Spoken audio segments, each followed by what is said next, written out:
President has repeatedly claimed that your report found there was no obstruction and that it completely and totally exonerated him. But that is not what your report said, is it? Correct. It is not what the report said.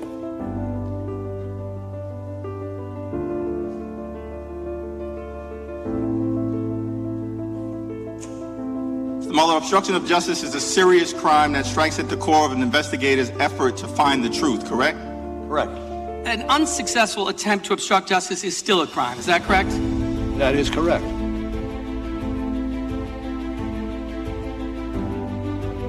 When the president ordered Don McGahn to fire the special counsel and then lie about it, Donald Trump, 1, committed an obstructive act, 2, connected to an official proceeding, 3, did so with corrupt intent.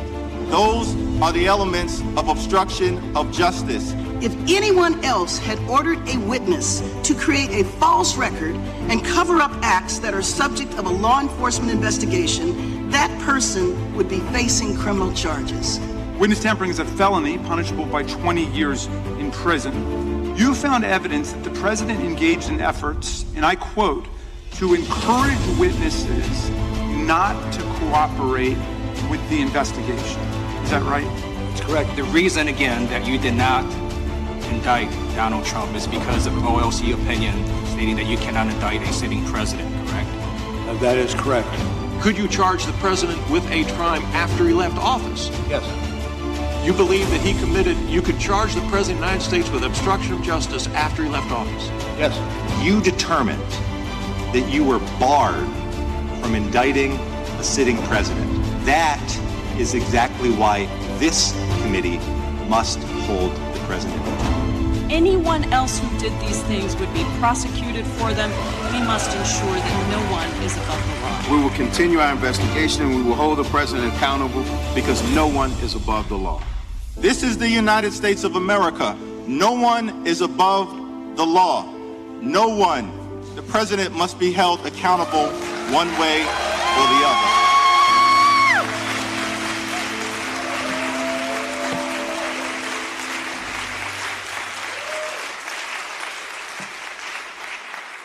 Hey, hello, Seattle.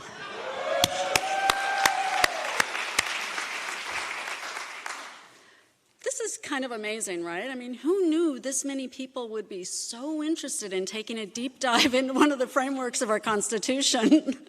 I wasn't expecting that. Can y'all hear me okay? My name's Kat. My pronouns are she and her. And whatever brought each of us here individually today, there is one thing that binds all of us together. We're here today to understand the impeachment process, the framework of the Constitution that embodies impeachment. Our Constitution requires it, and our democracy depends on it. I'm thrilled to have the opportunity to introduce someone who's transformed my own organizing and activism, and who inspires thousands of people every day to small and large acts defending democracy. Congresswoman Pramila Jayapal is a member of the Judiciary Committee and is the first member of the Washington delegation to call for an impeachment inquiry. She fights for every single one of us every day in Washington, D.C. Please welcome the United States Representative for Washington's 7th Congressional District, our very own Pramila Jayapal.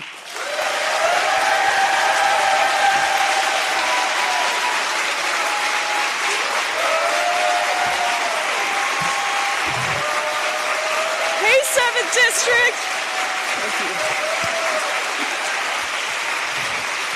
Thank you, thank you, thank you. Thank you, thank you. It is so great to see you all and to see you here on a Saturday afternoon in Seattle. We are ready to dive into impeachment and what it means and the frameworks of it. I wanted to start by just saying that I came back last night, actually, late last night from El Paso. We were there for a field hearing of the Immigration Subcommittee for the Judiciary Committee. And the field hearing was on sort of two component pieces, very interrelated. The first was the relationship between white nationalist terrorism and anti-immigrant hatred and guns. And the second was about Trump's abuses, again, white nationalist terrorism, anti-immigrant hatred, and the border policies that have been a part of this administration. And it was a really remarkable hearing, incredible testimony. The day before the testimony, I went with some of my colleagues and Representative Escobar, who represents that district, to the memorial where the shooting happened at the Walmart, where a man drove 600 miles to that community, happened to go into the Walmart because he wanted to get something to eat and decided that this was a good place to attack Latinos because that's what he was looking for. And it just reminded me again, as I was getting ready to come here and be with you today, that, you know, the moment that we are in is so significant. It is so significant what we are dealing with today. The consequences of decisions from a president who every day mocks the Constitution, who every day promotes from the bully pulpit of the White House as a bully, promotes hate and xenophobia and racism, and also rolls back policies that protect our planet, that protect our people, that protect our country, and all in plain sight. And so today, I think, regardless of what happens in 2020, we have to understand that we have a huge responsibility.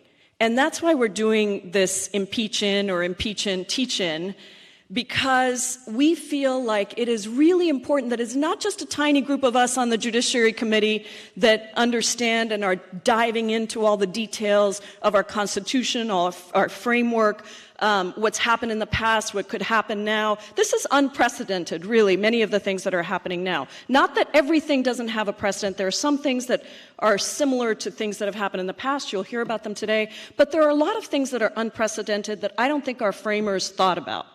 And so a lot of the work that we have to do is educate ourselves, and I hope that everybody in this room is going to take in this information and then figure out how to get it out further. And I want to thank Move On and Indivisible and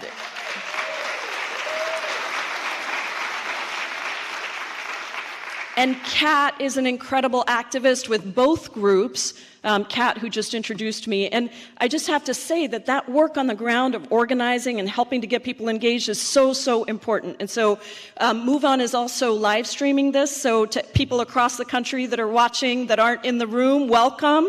We are so glad you're with us.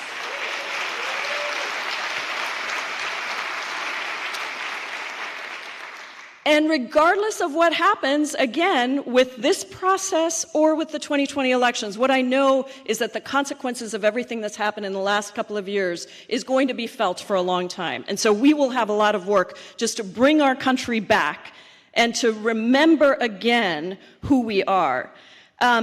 Impeachment is incredibly serious. None of us take it lightly. None of us think that this is a small thing that we are embarking on, and there are real consequences, again, no matter which way this process goes. And so this is a teach-in and impeach-in to really dive into the details, a little different than the normal town halls that you all have been to that we do.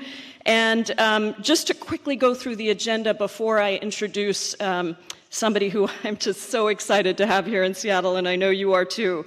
We're going to spend about an hour of sharing information with you.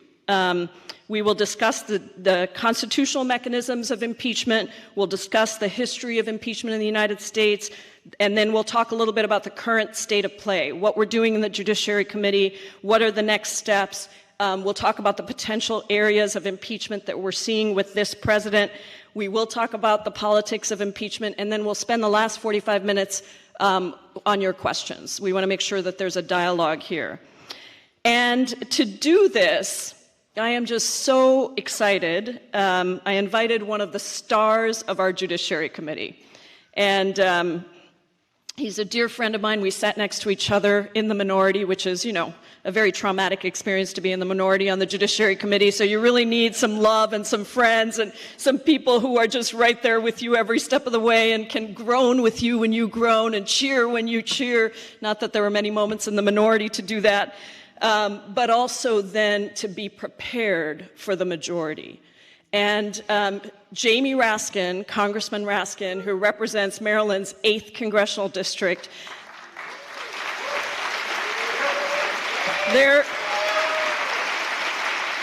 There could not be a better person at a better time to be on the Judiciary Committee dealing with the Constitution. He is a constitutional law professor for 25 years. He is a member of the House Judiciary Committee, also the Committee on Oversight and Reform, and also the Rules Committee. Before coming to Congress, he was a 3-term Maryland State Senator, serving as the Senate Majority Whip in Maryland. And probably my first memory of Jamie was we were in the minority, and every amendment of ours was getting voted down, every single one. And at about the 15th one, he turned to me and he said, "This sucks." Because, see, he had been in the majority, and I had been in the minority in the state Senate here, so, you know, we commiserated. But now, I will tell you, there is nobody, not a Democrat, but also not a Republican, that doesn't listen when Jamie Raskin speaks. And he takes people on through the foundations of our Constitution. So I am just so proud to welcome my friend, Congressman from Maryland's 8th Congressional District, Jamie Raskin.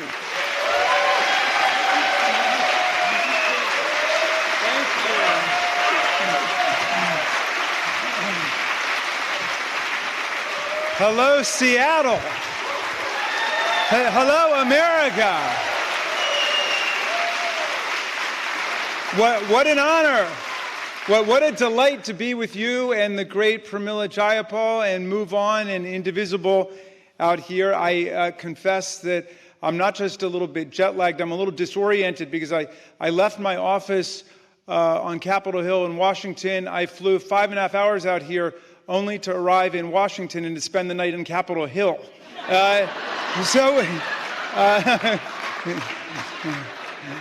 But I left the powers that be in Washington to join the powers that ought to be in Washington and that are going to be in Washington. And I want to say, just tell you what you know, which is you have a great, magnificent representative in Pramila Jayapal.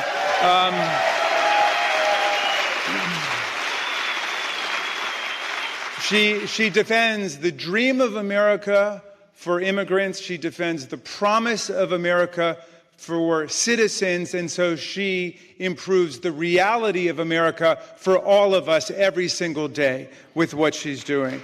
And I've been in politics long enough to recognize two types of people in politics. There are power politicians and there are justice politicians. And Pramila Jayapal is the paradigm justice politician.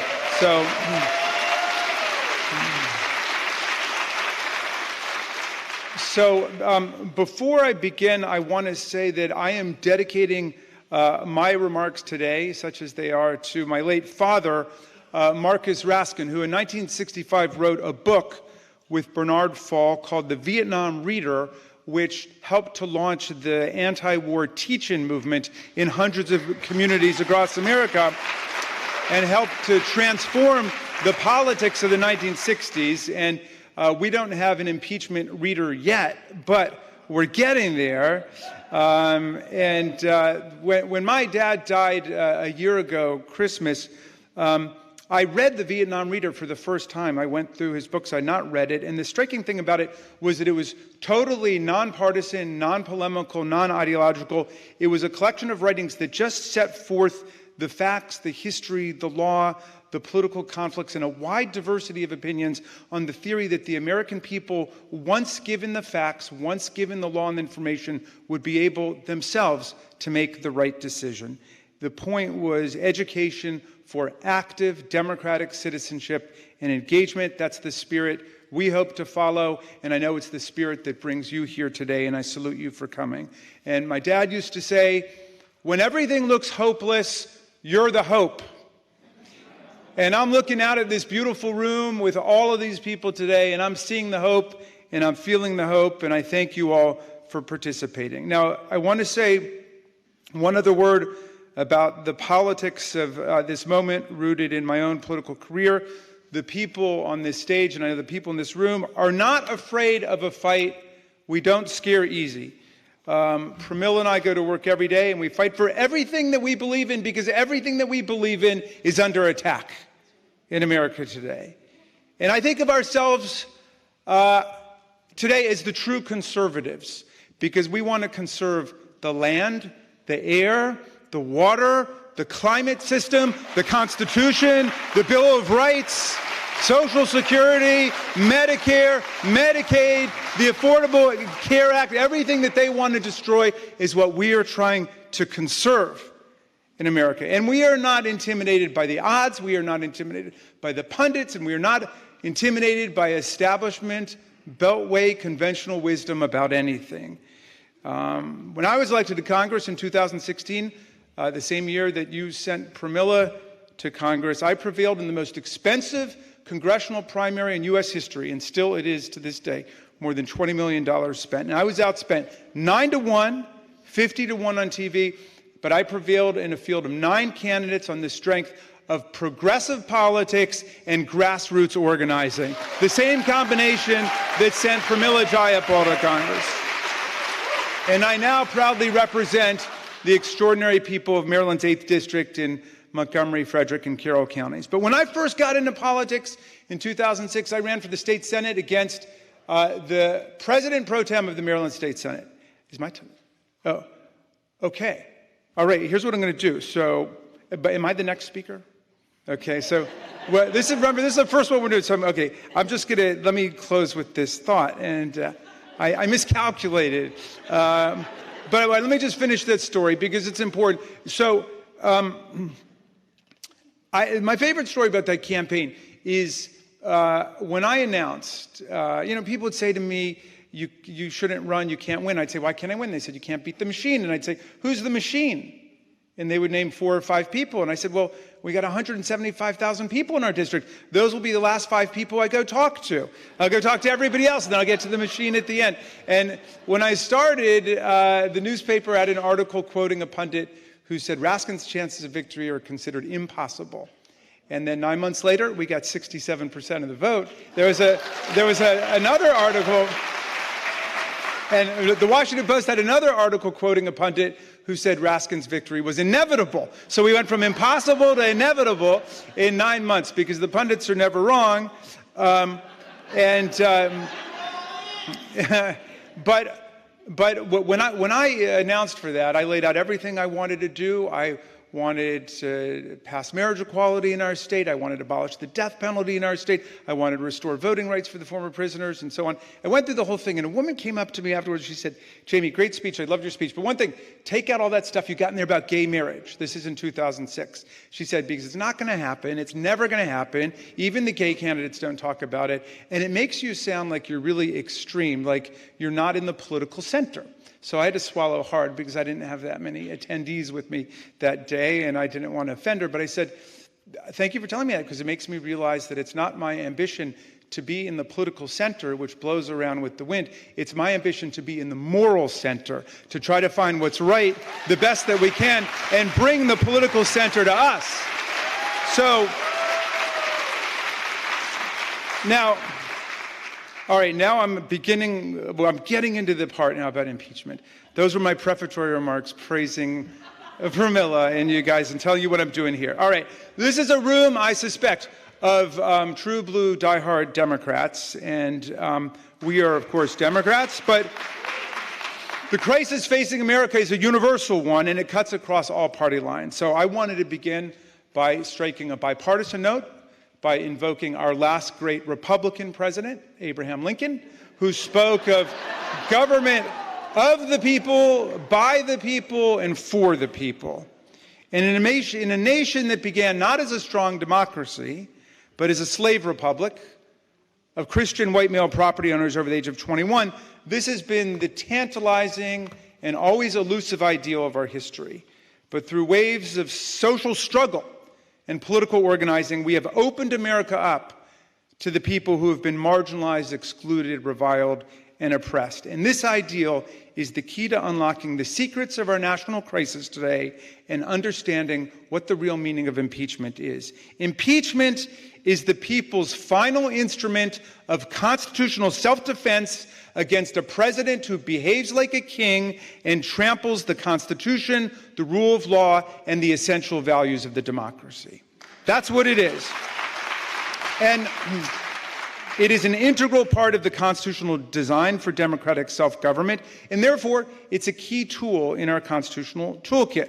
On the other hand, we should all be very clear that impeachment is no panacea for structural flaws in our political system, like the manipulable and undemocratic electoral college system, the gerrymandering of our congressional districts, the inundation of politics by corporate money, and so on. And therefore, impeachment should not be a fetish with anyone, but nor should it be a taboo with any responsible citizen any more than any other part of the Constitution is. It is the final and most emphatic statement that in American democracy, all of us who aspire and attain to public office are nothing but the servants of the people, not the masters of the people.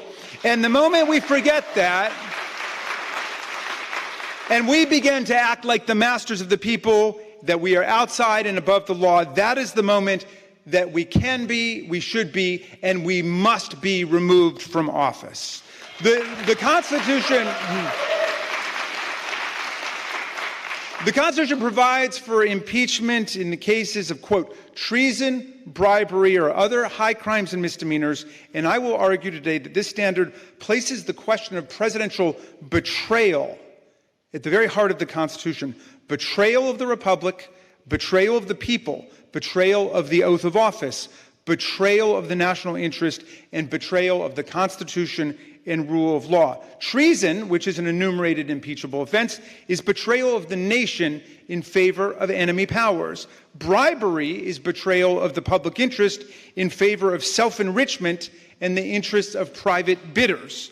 At the Constitutional Convention, the framers were going to leave it at that, treason and bribery, but the Virginia delegates, James Madison, George Mason, Edmund Randolph, insisted that it be expanded to include other high crimes and misdemeanors. Madison thought that waiting for elections was not good enough in cases of incapacity, negligence, or perfidy of the chief magistrate. The president, he said, might pervert his administration into a scheme of peculation, which means embezzlement, or oppression, or he might betray his trust to foreign powers. Pretty visionary guy, that James Madison, right? Randolph specifically invoked impeachment as a check against presidential violations of the Emoluments Clauses, which we will explain in detail when we get into the guts of it. But the purpose of both the domestic and foreign Emoluments Clauses was to guarantee the complete and undivided loyalty of the President of the United States to the American people, not to foreign powers, not to foreign agents, and not to the goal of self-enrichment and self-aggrandizement in office. That is why the president may not collect emoluments from foreign governments. And if he does, said Randolph, if discovered, he may be impeached. And that is why the president is limited exclusively to his salary in office. That's the Domestic Emoluments Clause. The president is paid a certain salary. It may be neither increased nor decreased by Congress, and he may collect no other emoluments from the United States or any of the United States. That is the Domestic Emoluments Clause, and we will see how both of those today have been threatened by this president. How am I doing now? Oh, good, okay. So, we're going to explain to you the basic structure of the impeachment process. The House of Representatives operates like a prosecutor, like the grand jury. If there is an impeachment, the House of Representatives brings an indictment, which are called the Articles of Impeachment. If the president is impeached by the House, that's not the end of the process. A lot of people think it is. Clear that up for people. That's the beginning of the process, in a sense. At that point, it goes over to the Senate, and the Senate conducts a trial. And the Senate may convict and remove the president from office upon a 2/3 vote. But that's a very high standard, and you see how the impeachment was designed is an extraordinary remedy, not a normal remedy for something like maladministration, just messing up in office, or much less policy disagreement. All of those were considered to be in the normal flow of politics. But for the extraordinary occasions of high crimes and misdemeanors like treason and bribery, violations of the Emoluments Clause, the impeachment remedy is a mixed question of law and politics. It's law, I think of it, because it specifies high crimes and misdemeanors, and those must be defined and fleshed out, and then there must be evidence demonstrated and mobilized in order to bring the prosecution, and then the Senate must find certainly overwhelming evidence that the president actually is guilty of those offenses. We have never had, in the history of the United States, a president who was both impeached by the House and convicted in the Senate. It has never happened. So we're talking about a very tall order. There is no doubt about it.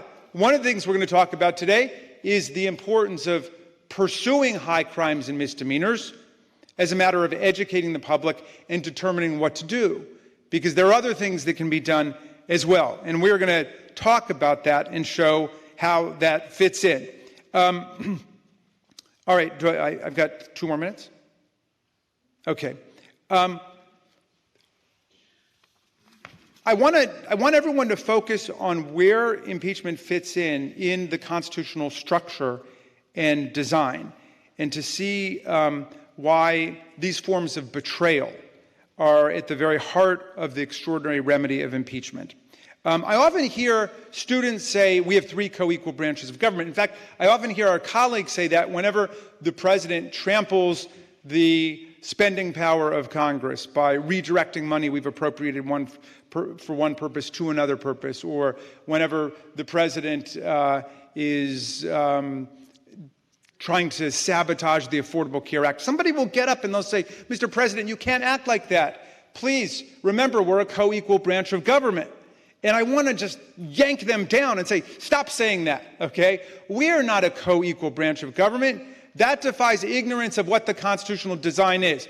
America was conceived in insurgency against monarchy, theocracy, and kleptocracy as a government to be ruled by the people. The first 3 magic words of our Constitution are we the people. The preamble says, we the people, in order to form a more perfect union, establish justice, ensure domestic tranquility, provide for the common defense, promote the general welfare, and preserve to ourselves and our posterity the blessings of liberty, do hereby ordain and establish the Constitution of the United States of America. The very next sentence is Article 1, saying all legislative powers herein are granted to the United States Congress, the House of Representatives, and the Senate. You see what just happened there? The sovereign political power of the people establishes the Constitution in the country, and it flows directly into Congress. At that point, you get 55 paragraphs identifying and enumerating the powers of Congress: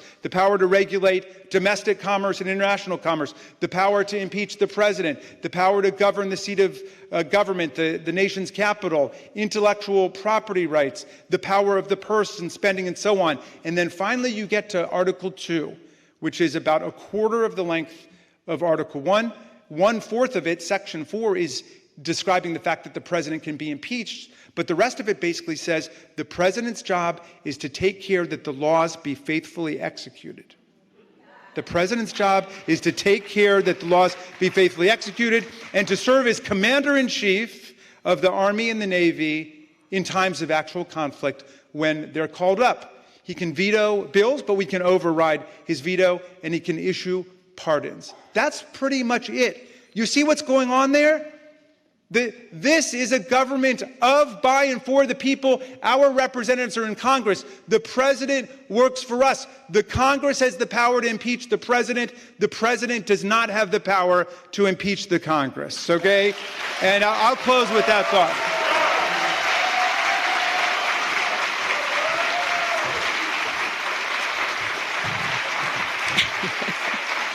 You see why we had to have Jamie Raskin at the first impeachment. All right. So we're going to go back and forth as we go through some of these things. So you'll just see us coming back and forth. But I want to go back to where does the power for impeachment lie? And Jamie's talked about Article 1, and he's right. He says this all the time. We are at least co-equal branches of government. We are Article 1. So where in Article 1, and what does Article 1 say about the duties of impeachment to formally remove someone from office? I think we have a slide on this. So Article 1, Section 2. The House of Representatives, solely the House of Representatives, shall choose their Speaker and other officers and shall have the sole power of impeachment. Article 1, Section 3, this says what happens after that. The Senate shall have the sole power to try all impeachments. When the President of the United States is tried, the Chief Justice has to preside. That is not true if it's not the President. But if it's the President, then the Chief Justice presides. And no person shall be convicted without the concurrence of 2/3 of members present. So in terms of the process, what this means is that the House has to formally approve articles of impeachment, which the way to think about it for folks who aren't deeply involved in the details of this is that these are the articulated allegations of wrongdoing. And we'll show you this as we go through some of the presidents and what was actually alleged, what were the allegations of wrongdoing. If the House votes to impeach, that does not automatically remove the president. Okay, we have to make this really clear because the House could impeach, nothing will happen. At that point, the Senate conducts the trial.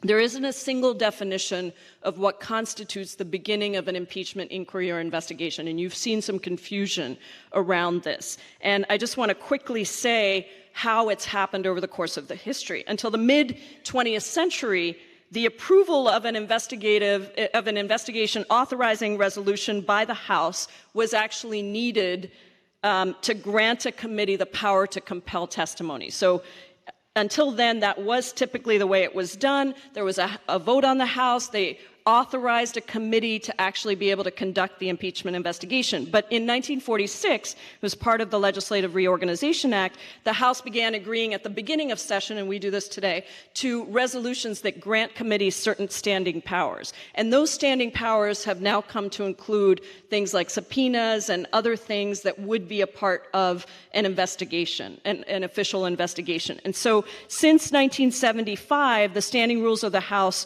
have been doing that, and consequently, in this era today, you do not actually need to have an authorizing vote on the House floor in order to be in the midst of an impeachment investigation or inquiry. And so, specifically about the process, there are 3 phases. The initiation of the impeachment process. You can do it by having a vote on the House floor.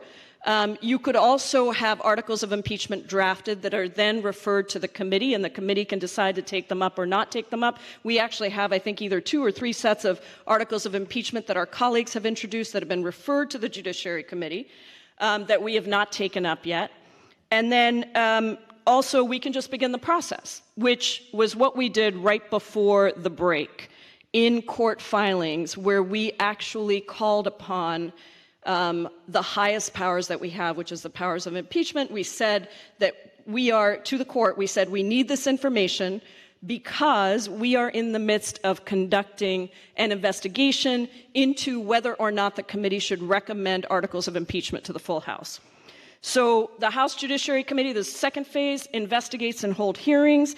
If the Judiciary Committee feels that there's sufficient evidence from the investigation, then they can draft articles of impeachment. This would be the next step for our committee, would be to draft the articles of impeachment if we felt like the investigations took us there. And then, of course, the third step would be to recommend them to the House of Representatives, and we'd have to have at least 218 votes to pass it. So once it goes to the Senate determines the rules of trial, but the actual process is put on by managers that are appointed by the House. And the Senate essentially serves as the jury. Quickly, because my time is up, I'm going to tell you about... We're seeing, Jamie, we need like 3 hours for this.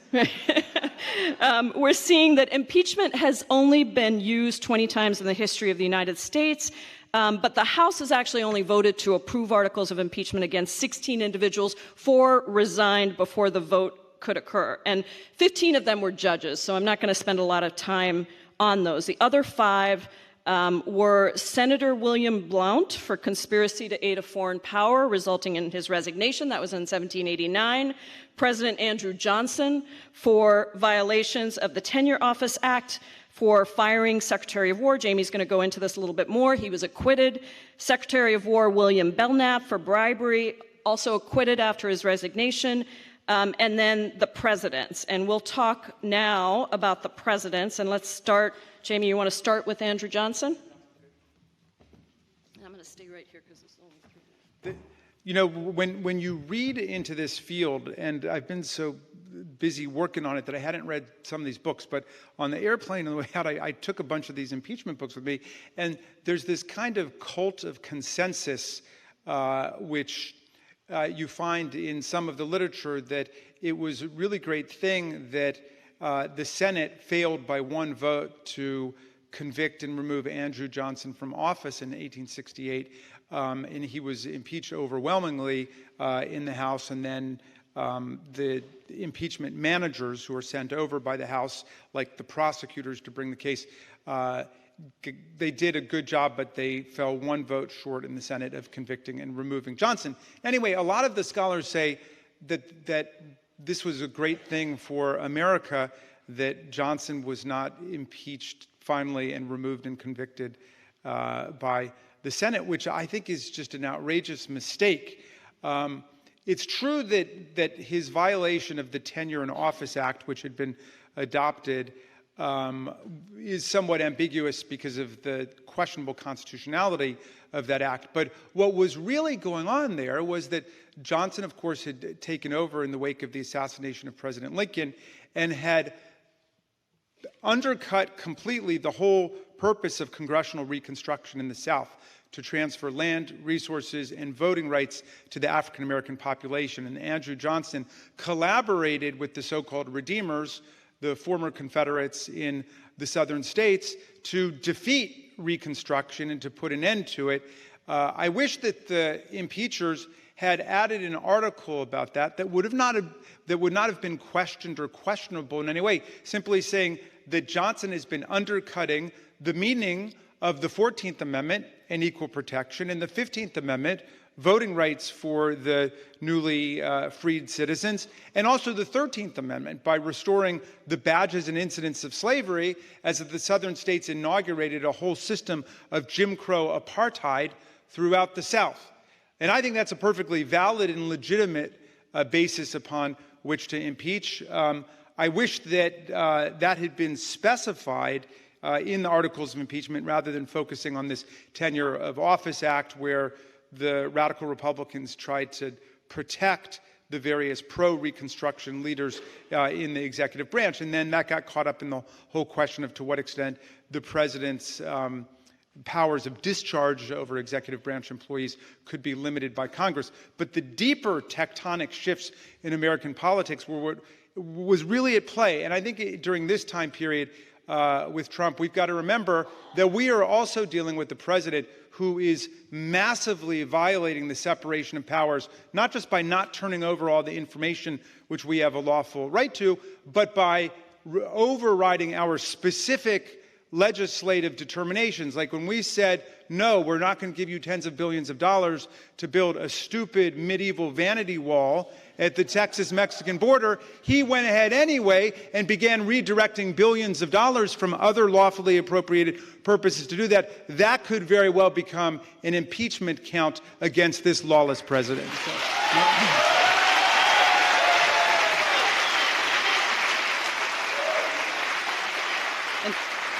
He's just taken some more from daycares of troops. He's just said he's going to take more from daycare of troops and from food for our troops overseas. So that's, again, for the vanity wall. Okay, so now Nixon is next, and I think this is the one that people talk about the most. Watergate, unprecedented scandal over Nixon's campaign breaking into the DNC. in 1972 to get harmful information on Democrats. There were 3 articles of impeachment that the House Judiciary Committee passed, and I want to just quickly go over them because some of these are relevant to what we're dealing with today. So Article 1, which was related to obstruction of justice, and you'll see the big list. Oh, no, you won't, but maybe you will soon. There's a big list of giving misleading statements to investigators, sound familiar, withholding relevant evidence, counseling witnesses to lie. You saw the video at the very beginning of our Judiciary Committee questioning of Robert Mueller, interfering with the investigation, approving hush money payments to witnesses. You might have seen last week that the Judiciary Committee is subpoenaing information related to Stormy Daniels, attempting to misuse the CIA, giving information received from DOJ to subjects of investigation, this one I really like, making misleading public statements to deceive the people of the United States about the scandal and investigation, and then attempting to cause defendants and convicted to believe that they would receive favored treatment. Pardons, anybody? In return for silence or false testimony. That article was adopted by a vote of 27 to 11. Article 2. This was about failing to take care to faithfully execute the laws of the United States and abusing the powers of office. This had to do with specific charges around using the IRS to start audits on people that he just wanted to start audits on, misusing the FBI, the Secret Service, other executive personnel to conduct electronic surveillance or investigations, authorizing and maintaining a secret investigative unit within the office of the president that was financed with money from the campaign contributions, and then failing to act when he was aware that subordinates were attempting to impede the investigation, and then abusing power by interfering with the FBI, the Office of Watergate Special Prosecution, and the Force and the CIA. It's important to remember with all of these, as Jamie said, that there's no standard definition for any of these things, right? So we can look at what's happening, and there are all kinds of things that the framers probably never imagined a president would do that are happening today that we can write into whatever articles of impeachment we were to craft, should we craft those articles. That Article 2 of the Nixon impeachment articles was adopted by a vote of 28 to 10. And then the third one, which you will recognize again, was contempt of Congress by failing to produce documents, failing to respond to duly authorized subpoenas that were issued by the House Judiciary Committee for things that were deemed necessary to address the central issues for impeachment. So that was adopted by a vote of 19 to 7. Uh-oh, this is a really important part, Jennifer. I know it says time, but here we go. Polling.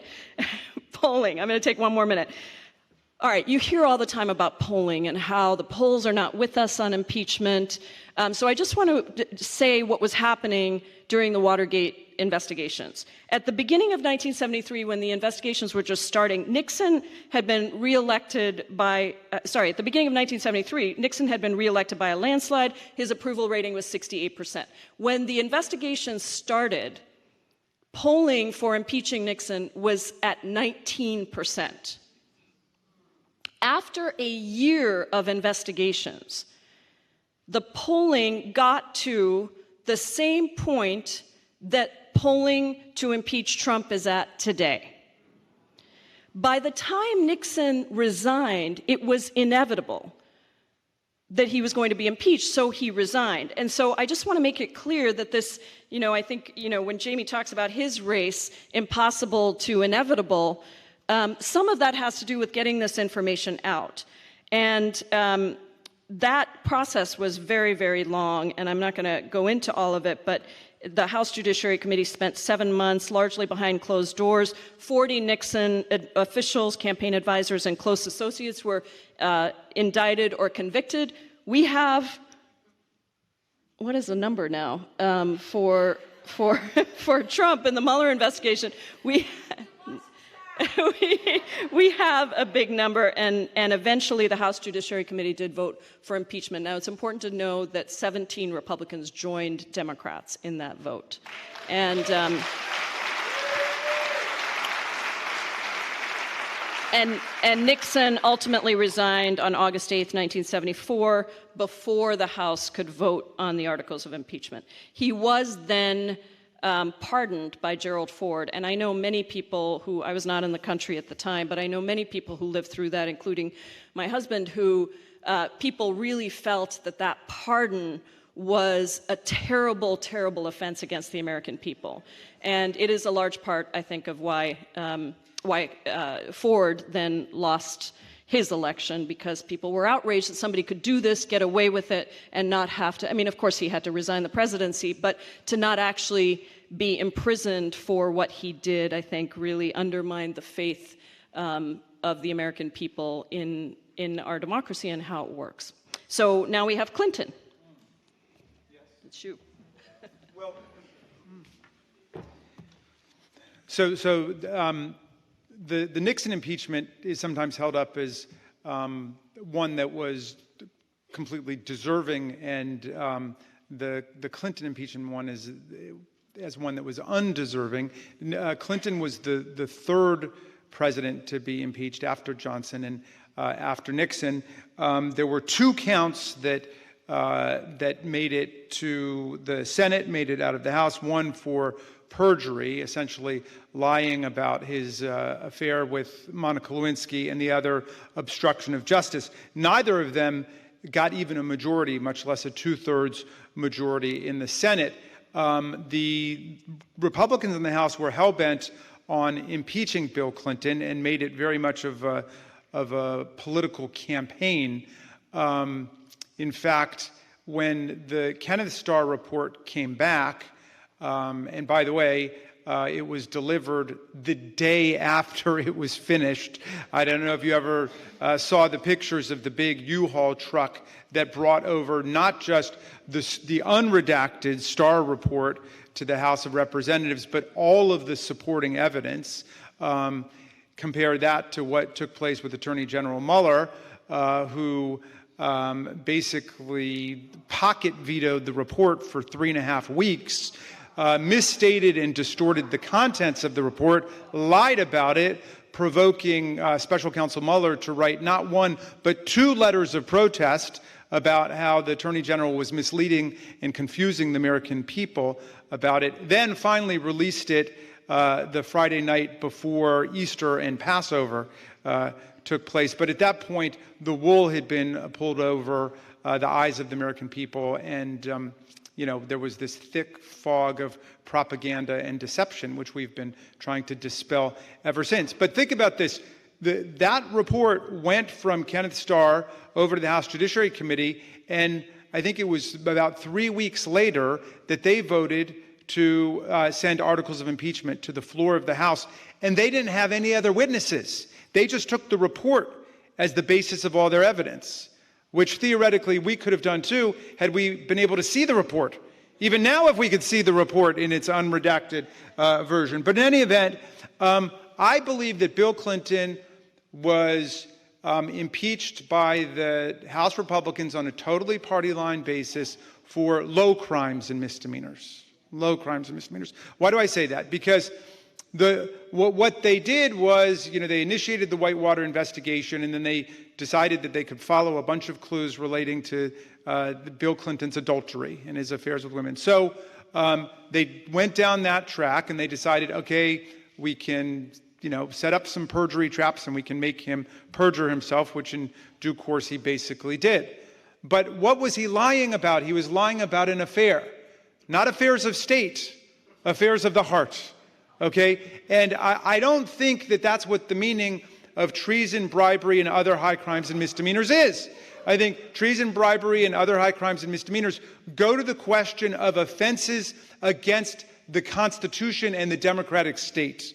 And as tawdry and unsavory and repulsive as some of his behavior was, it did not constitute high crimes and misdemeanors, and that's why he was ultimately acquitted by the Senate.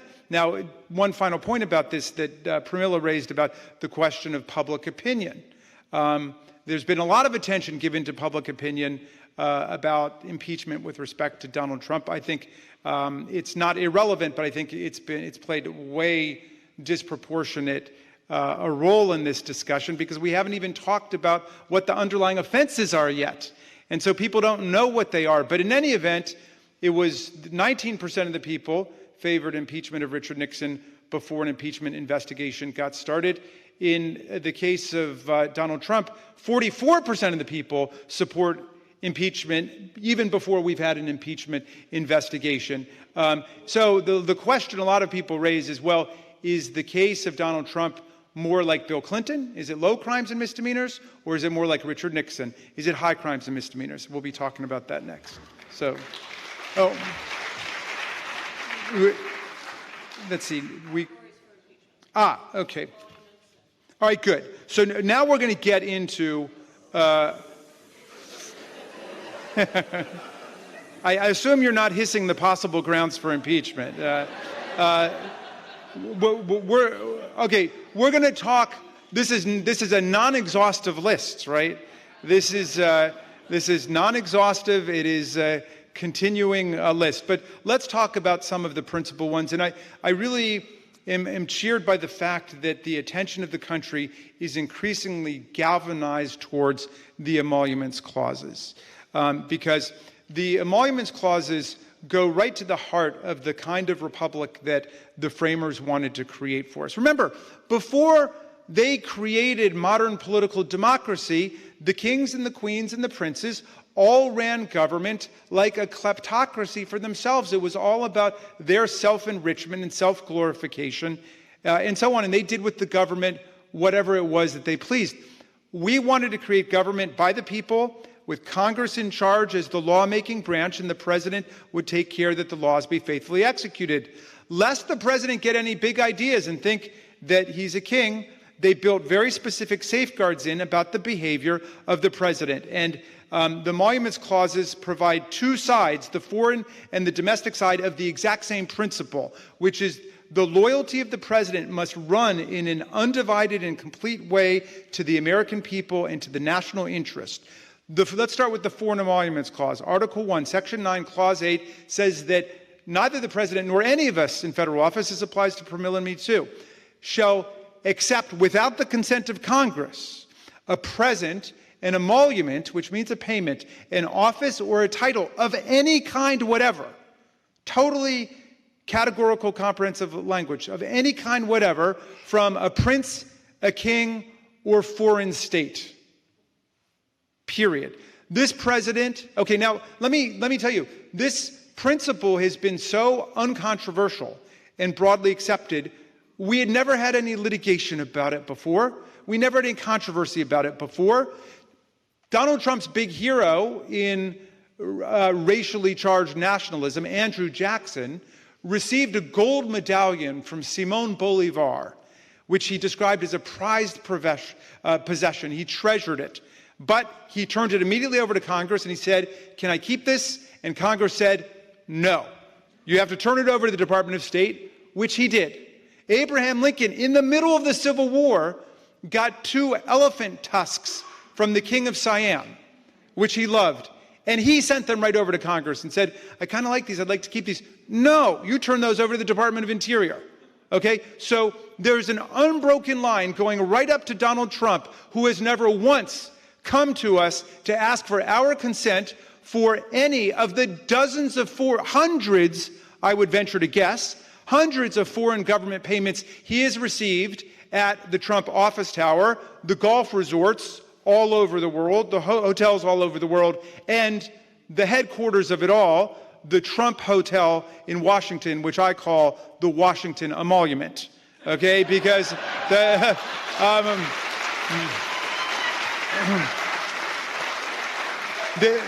this is the place where all of the agents and the emissaries of the foreign governments know to come and spend a week or 2 weeks or 3 weeks. It's where you have your Kuwaiti National Independence Day celebration. It's where you have a party to celebrate the greatness of the leader of your tyranny or the leader of America, whatever it is. That's where the money's going, millions of dollars. Now, the president's never come to us for any of it.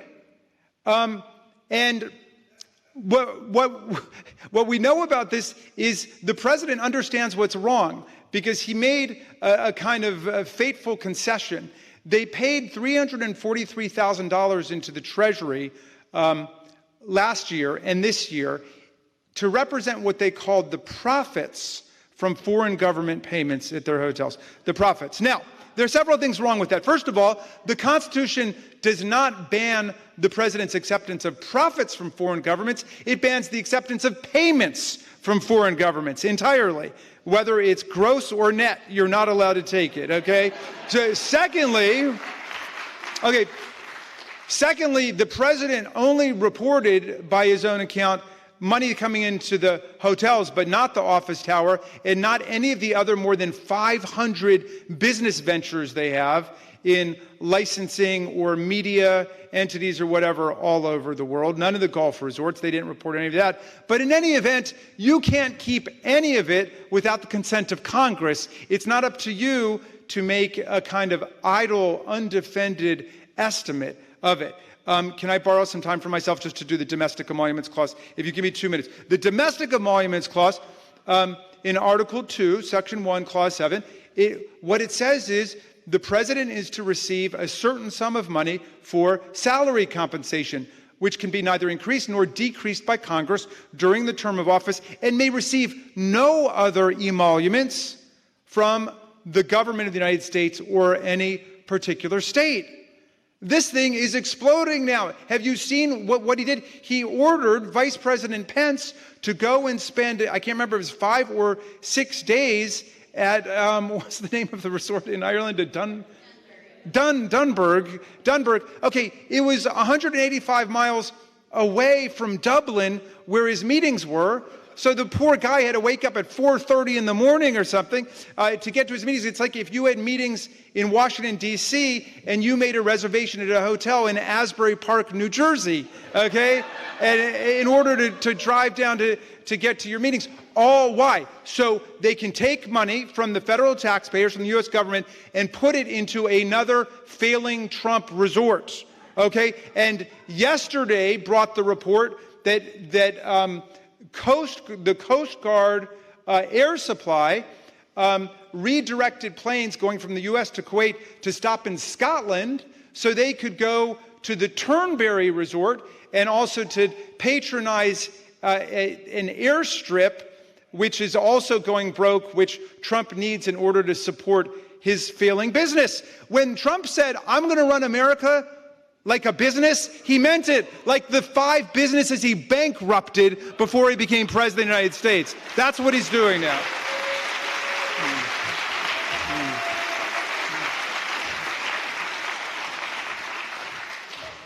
You forgot to mention how he used the G7 to tout his failing resort in Florida to be the next place that he would like to hold the G7 summit that the United States is responsible for. Okay, we're running out of time, so I'm going to quickly...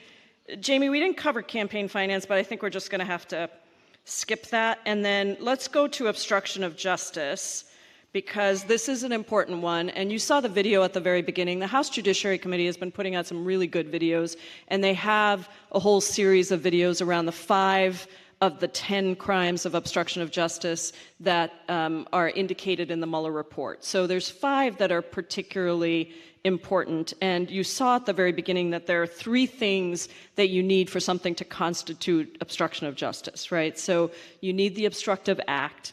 And so that is corrupt conduct. You need that prevents justice. You need the nexus to a pending proceeding, which is when the obstructive act is actually connected to an official event or proceeding.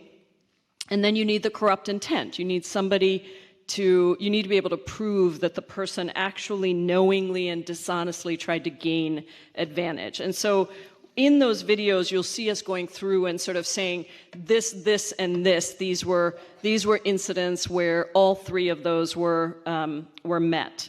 And many of the things that we're talking about with Trump are actually similar to what happened with Richard Nixon as well. So I'll try to draw a connection as we go through a couple of these. One is Trump's conduct during the investigation of Michael Flynn. You remember Michael Flynn was his former national security advisor. and Trump's request to James Comey, who was the then FBI director, to just see his way to letting Flynn go. You remember that piece. You remember the actions towards Comey after Comey announced the FBI's counterintelligence and criminal investigation of Russian interference in our 2016 election, including Comey's firing, the actual firing of James Comey. And this was very reminiscent of Nixon's firing of Archibald Cox during who was the special prosecutor appointed to investigate Watergate during the Saturday Night Massacre.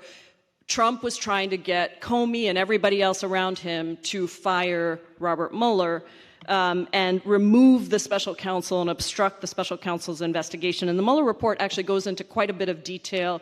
And for those of you who haven't read it, it really kind of reads like a novel. I mean, we on Judiciary Committee have had to read it multiple times, but it reads like a novel for two reasons. One, it's not badly written, but two, it actually... it's hard to imagine that these things are happening right here. And so the Mueller report goes into some detail about how Trump actually ordered White House counsel Don McGahn to remove the special counsel, and how Don McGahn almost resigned because of that. He didn't end up resigning. And so one of the things that the White House keeps saying is, well, you know, nothing happened. Don McGahn didn't resign, so you can't say anything. But as Jamie pointed out earlier, it doesn't have to occur, doesn't actually have to occur in order to constitute obstruction of justice. There are also a number of tampering with witnesses. These were the two that Jamie and I did on the committee. Mine was Paul Manafort. Who was yours? I forget. Oh, it was Michael Cohen, yeah.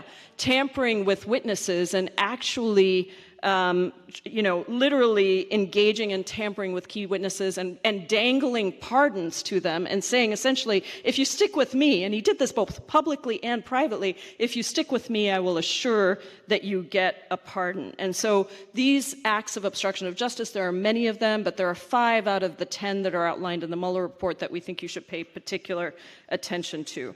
And then the last one is abuse of power. We don't really have time to go into this, but this is contempt of Congress and abuse of power. And this is one that I think there are so many different ways to think about how power is being abused in the country today. And one of the big ones is the way in which Trump is using blanket executive authority. So when we have witnesses that we do manage to get to come before us, Hope Hicks was in this category, the White House is claiming blanket executive authority immunity with those witnesses. So Hope Hicks couldn't even answer where she sat relative to the Oval Office. They would just say, nope, we're claiming that she can't answer any of these things. And so that is a blanket declaration that violates our laws, and it is obviously something we're contesting in court right now. Every president also from 1974 to 2012, except for Gerald Ford, has voluntarily disclosed their tax returns. You know we're in a big fight right now. The chairman of the Ways and Means Committee, Richie Neal, and the House Democrats have filed a lawsuit to get access to Trump's tax returns. And we believe that we have every right to do it. The administration is claiming that we have no authority to access those tax returns. It's very, very clear that we do. The granting of pardons to Homeland Security officials who violate the law, he's actually telling people on the border to not worry about the law, to not worry about anything that the law says, to go ahead and do all of the things that his awful, horrendous, cruel policies are doing at the border, but don't worry, I will pardon you. And that's, that's across the board in a number of cases, but it's most egregious to me in the case of border officials who are denying asylum to people against our laws. And I just want to point out again, the Constitution doesn't require an individual to commit a crime to be impeached. It regards gross abuses of power and misconduct that threaten democracy and the rule of law as impeachable offenses. So as we go forward, we will have to define exactly what we think are the most compelling pieces of all of this that is before us, and then be able to draft articles of impeachment. Very last thing before we turn to questions. Over 800 former federal prosecutors have stated that if Donald Trump were not a sitting president, then he would be indicted for obstruction of justice on multiple felony charges. 7 Trump White House officials, campaign advisors, and close associates have already been indicted or convicted. As of yesterday, 134 House Democrats had called for formal investigation, impeachment investigation.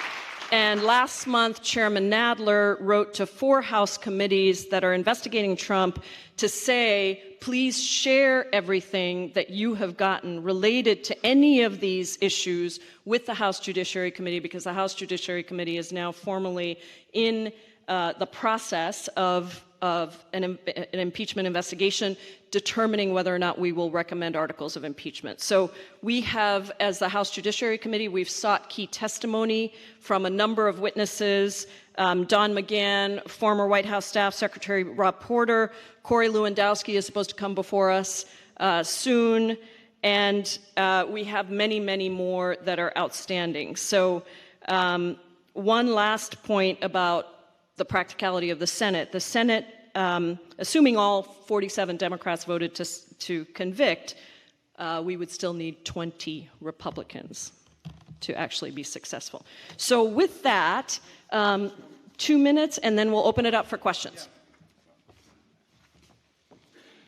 When you try to talk about Donald Trump's impeachable offenses, you definitely need more than 2 hours. A word to the wise across the country. Just a couple of things very quickly. One is, thank you, Pramila, for reminding me about the Trump National Doral Golf Resort, another suffering property which Trump wants to bring the G7 to next year, the G7 and Vladimir Putin to next year, which this is the perfect teaching hypothetical, and it may not be hypothetical because he seems hell-bent on moving forward with it, but it will be a convergence of violation of both the foreign and the domestic emoluments clauses, because the foreign governments will be coming and spending money right at a Trump property at the same time that he brings in the State Department and the Secret Service and the FBI and everybody who he brings down to Mar-a-Lago on the weekends. He spent 1/3 of his days in the presidency so far at Mar-a-Lago or at another Trump property. Think about that. Every time he goes, they estimate it's around $75,000 or $100,000 a night of taxpayer money that goes in for the FBI and the Secret Service and the Department of Defense and the people carrying the nuclear football and all of that. All those people, they do have to eat. Some of them have to golf. Some of them have to, purchase golf fees and golf carts and stuff like that. But there's lots of money flowing in that direction, a direct violation of the Emoluments Clause. Let me just say something quickly about the campaign finance violations, because I think that we are going to be having a hearing on this one. This one is probably most closely analogous to what the Republicans impeached Bill Clinton for, except it's worse. They impeached Bill Clinton for telling a lie about sex. The President Trump conducted, according to Michael Cohen, a whole conspiracy to suppress statements by Stormy Daniels, Stephanie Clifford, and by Karen McDougal about affairs that he had through illegal campaign finance contributions and expenditures. Okay? Criminal campaign finance violations under the Federal Election Campaign Act. What they did, and understand, paying hush money itself arguably may not even be a crime. In other words, if he had raised the money lawfully and spent it lawfully, maybe he could have just paid them as consultants to his campaign or not. I'm agnostic on that question. We don't know the answer to that. But here's what they did do. They got an illegal corporate contribution of $150,000 from AMI, the corporate parent group, to National Enquirer through a catch and kill policy where they basically paid people off not to go public with their story. They purchased the story and then they got an agreement from McDougal she wouldn't speak anywhere else about it. Meantime, Trump himself reimbursed Michael Cohen, and Cohen brought us the canceled check, which we had in the Judiciary Committee. $130,000 reimbursed him for paying money to Stormy Daniels to purchase her silence. That is an illegal conduit contribution. It's also way above the limit, and it's unreported. Both of them are unreported. These are all direct violations of the Federal Election Campaign Act, I would think, and they are criminal if they were conducted deliberately, that is, deliberately to circumvent what the laws in fact were. And let me just say finally, we didn't talk about the whole volume 1 of the Muller report, which did find that there was not enough evidence, with the president refusing to testify and lots of other people refusing to testify and so on, but there was not enough evidence that the Trump campaign had actually conspired with Vladimir Putin and GRU and the Russian agents to sabotage our election by interfering at the DNC and the DCCC and stealing the emails and leaking them, and by conducting a systematic and sweeping social media campaign to inject poison into the American body politic. And they did not find enough evidence to prove that the Trump campaign had coordinated with them in order to go into the boards of elections of every single state in the union to probe them for weaknesses. They didn't find enough of that. And you know what? They didn't find enough evidence to prosecute Trump for that. That doesn't surprise me at all, both because a lot of people weren't testifying or weren't testifying truthfully, but also because Vladimir Putin and the GRU did not need Donald Trump Jr. and Eric Trump to perpetrate their crimes against American democracy. They used those people, but they weren't sitting with them in a room to plot the whole thing out. But what we do know is this, and this could very easily become an impeachable count, and I think that our colleagues on the House Intelligence Committee have done a great job pulling the information together. They welcomed every bit of foreign interference by the Russians in the American election in 2016. They encouraged them.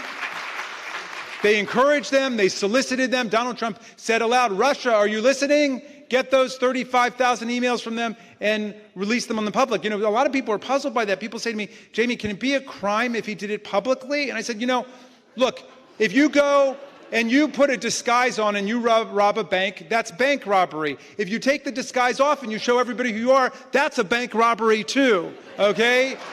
Even if everybody sees you doing it.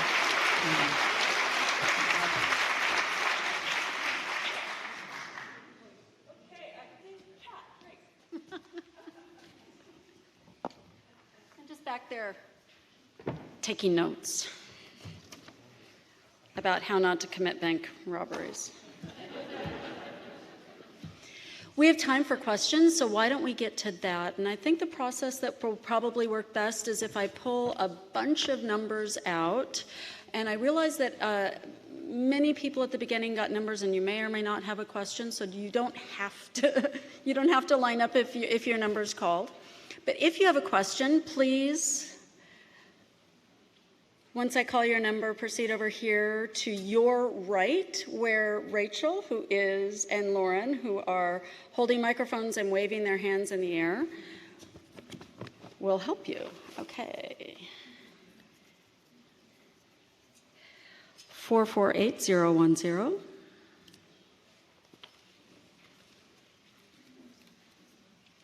448004, 447994,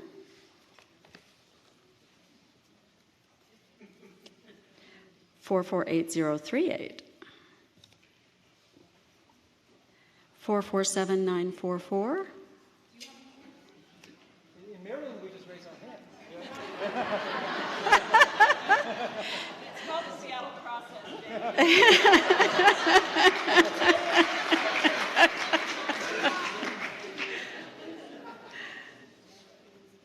How many are coming down so far of those? Okay. 447928, 447072, 447953. Great. While you're all collecting, while I have your captive attention, So what are we going to do when we walk out of here today, right? It wouldn't be an organizer activist event if we didn't have a call to action at the end. So let me make a couple of suggestions for you. Number one, because we're activists and organizers and we all have our phones with us, take a moment out in the lobby to have your selfie or your picture taken with the "Need to Impeach" signed. That's your hashtag for today. So you have two key phrases I want you to walk away with today. One is "need to impeach." Sorry, teach to impeach. Oh. I had two things to do here today. All right. You can tell where she is. I was listening very closely backstage, taking notes. Teach to impeach. And what we want you to do with that is take pictures, tag your member of Congress, upload them, talk to friends, talk to family, use this hashtag to take the knowledge that you've gained today forward. Second thing we'd like you to do is to become a democracy defender. What's a democracy defender? Every one of us who've been activated by these and other people over the past 3 years, that's all of us. Go out and register voters. Take the time to update your own voter registration here in Washington State, citizens, by the way. Update your signature once in a while. See what you can do, what action you can take today to defend democracy. We're live streaming this, so go home and copy that URL and share that out to all your friends and family. Last item, I'd like to remind you all that we have a week from Monday, a really exciting event coming up with a wonderful speaker. Pramila has her Build Our America event 2019, which is a week from Monday at 6:30 p.m. You can sign up to attend that event at pramilaforcongress.com, and there's a super secret, amazing speaker who's going to be the keynote there that night, Andrew Gillum. Andrew Gillum! Former mayor of Tallahassee and 2018 Florida Democratic gubernatorial candidate. So that will be an amazing evening. I hope to see all of you there. Now to the questions. Hiya. Thanks for organizing this. I'm wondering, what could a possible timeline for this whole process look like? Like when will we see these cogs really moving and in the news? I think that there's obviously one part of the timeline that has to do with the courts. You probably saw that the judge has set an October 31st deadline for the final arguments in this most recent set of lawsuits that basically were saying we need all this information very quickly because we're in the middle of an impeachment inquiry. And so that is one timeline, but you will see us as quickly as next week starting to engage in a whole series of hearings. And there is a lot of information that we don't need to have witnesses come forward to testify before us. And so I think that there is already work being done to figure out what are all of the pieces of information that we have. That's why Chairman Adler is getting the emoluments information, for example, from some of the other committees that have already collected it. And so I think it's obviously going to be in the next couple of months. It's hard to say exactly what this looks like before there would be a determination of articles of impeachment. Do you agree with that? Yep.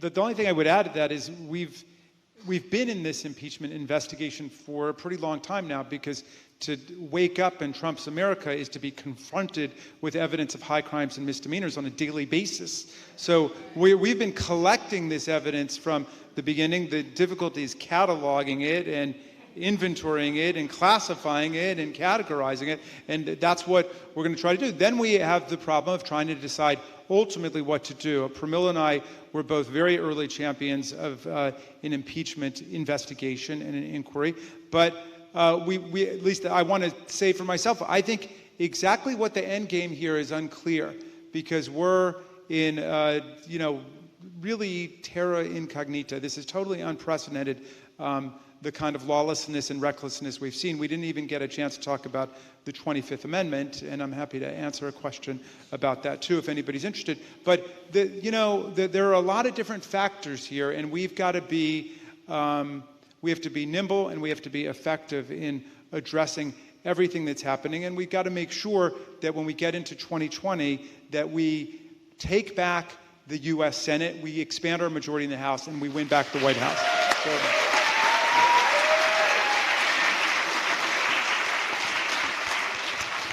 Great segue. So let's take a look at the next election and the amount of time impeachment takes. Is there a possibility that there will be compassion for this poor guy in the White House that you are ganging up on?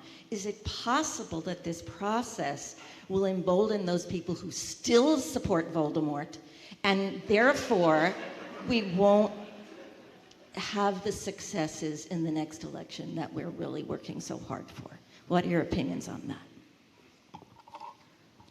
Well, that's a nice point because, as vicious and vituperative as our opponents are, I think it's important for us to conduct ourselves with as much grace and compassion as possible. Donald Trump obviously has a tortured mind and a tortured soul. And the tragedy here is that you have what was once a great American political party that has wrapped itself around the fortunes of this really deranged individual, okay? Well, a lot of our most thoughtful and reasonable Republican colleagues have defected, but I'm with you. I don't think we can pursue this in the spirit of our adversaries. We've got to pursue this in the spirit of the framers and the founders of our country and everybody who's fought to change America, to make it the best America could be. The suffragettes and the Reconstructionists and the people who won the Civil War for the liberation of the slaves and for the Reconstruction Amendments, and our grandparents who fought World War II. They didn't have any confusion about which side we should be fighting on in a war against fascism and Nazism. They knew exactly which side to be on. So we've got to pursue that spirit as we go forward. And let me just say, there are a lot of things that we can do short of impeachment, and there are a lot of things we can do on the way to impeachment. I've got a resolution which now has more than 140 co-sponsors. I hope it has every Democrat in Congress on it. It's a resolution of disapproval for every foreign government payment Donald Trump has collected since taking office in January of 2017. Because he can't keep any of them without our consent. He didn't come to us, but now we've got to reach out to manifest our non-consent and to tell him to turn over his ill-gotten gains just the way Abraham Lincoln did and Andrew Jackson and all the other presidents. I don't know if you were asking this, but there are some people who say, well, we can't afford to move forward because the election is coming, and what if there was some negative impact from the election? And of course, everybody thinks about this, right? We have to think about it. But I think we have to flip the question around, and we have to say, what is the consequence to us if we do not move forward? And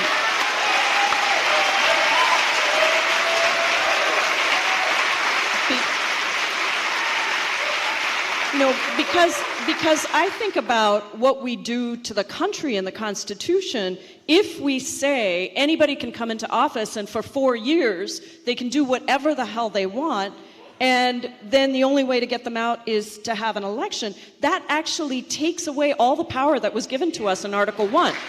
And so, and then the other thing I would just say is the other day somebody said something to me at a speech I gave and said, well, we should just let him tilt at the wind. We will definitely win the election. I mean, I think that to me, it's not about, it's about upholding the Constitution. Jamie and I were sworn to uphold the Constitution. We wake up every morning, we go to bed at night thinking about that. But even if you were to set that aside for a second, the idea that somebody could just, quote, tilt at the wind and not recognize the tremendous amount of damage. I mean, think about 4,000 kids who have been separated from their parents and the lifelong damage that they're facing. Think about the damage to our planet. Think about the damage to our election systems. All of those things combined with the fact that there has been nothing done, not because Democrats haven't done it. Democrats have passed an election reform bill that would solidify our election systems, but it has been sitting in the graveyard where all good things go to die, the Senate, with the self-prescribed Grim Reaper, and nothing has happened with that bill. So our election systems are still not protected. And Donald Trump is welcoming help from Russia and anyone else who wants to help him. So I think there are all kinds of problems with assuming that we are going to be able to do this in the 2020 election. And again, just think about what happens if we don't win if we don't do something, we don't win in the 2020 election, then what? So I just think this is really serious, and we have to look at it as a constitutional matter, and our obligation to uphold our Article 1 powers that the framers gave us to make sure that this did not become a fascist regime. And the road to fascism is littered with many opportunities where people did not speak up, and we cannot allow this to be another.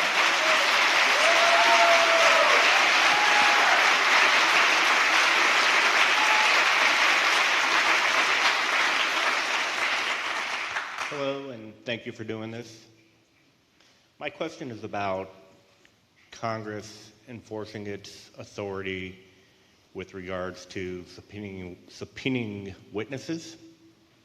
Susan McDougal went to jail for refusing to testify against Bill Clinton. Why are we allowing Hope Hicks refuse to answer questions?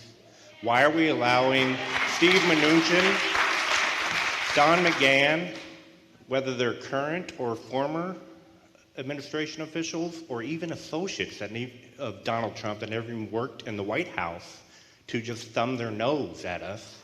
And do you think that weakens your powers going forward if we do not hold them to account?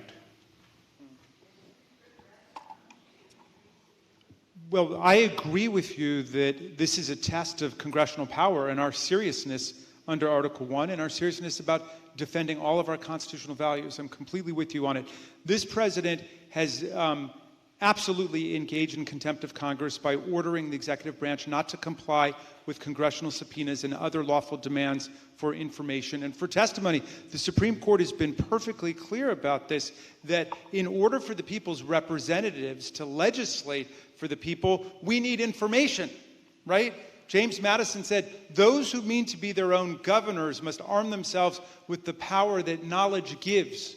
So that's why we have the power, the right, and the duty to get all of the information we are seeking here. And the Republicans who spent hundreds of millions of hours and dollars pursuing Benghazi and Fast and Furious and so on have no standing to object to any of the investigations we are doing right now to defend the Constitution of the United States. So we are in court fighting that, and I also have advocated our use of what was called in the 19th century the inherent contempt powers of Congress. There's a case in 1821 called Anderson versus Dunn, where the Supreme Court said Congress has the same powers to hold people in contempt as a court does. So when we order someone to do something, we order them to do that. We can fine, we can arrest, we can hold people. I'll tell you a story.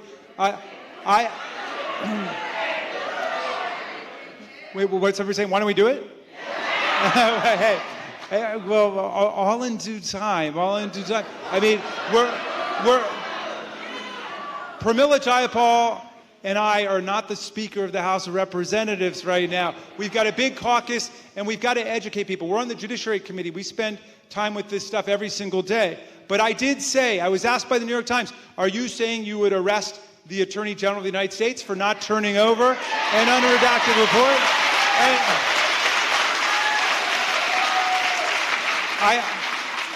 I said I would have no problem arresting anyone who acts in contempt of Congress and the American people. And I know that we have the power of arrest because there were 17 of my constituents, high school students from Blair High School, from Blake High School, from BCC, from Whitman, who sat in at Speaker Ryan's office and were arrested, and I'd go down and bail them out of jail at 1 o'clock in the morning. If it's good enough for my constituents, it's good enough for the Attorney General and everybody else in the Trump administration.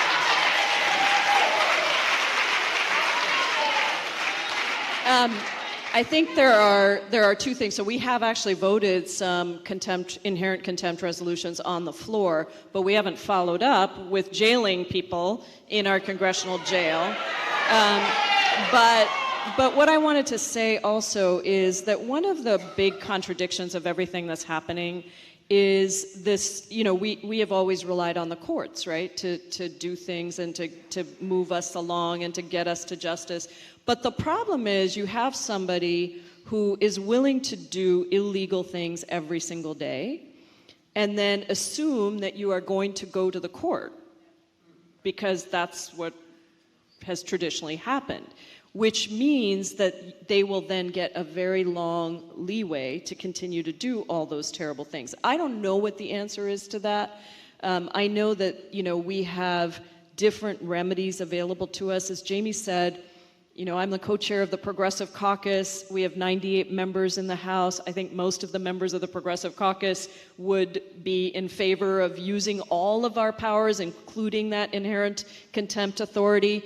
But the caucus is much bigger than that. And there are places where people feel like, they can't quite go there with their constituents. At the same time, having 134 Democrats who have already called for impeachment investigations, and if there were a credible set of articles of impeachment that came to the floor, the number would be far greater than that. Not everybody is signing articles of impeachment, but that doesn't mean everybody won't vote for credibly written articles of impeachment that come to the floor. So I know it's frustrating. It's frustrating to us, quite honestly. We sit there every day and we feel like we are being held, with no regard, that there's no regard being given to Congress, to our subpoenas, to the information that we're requesting.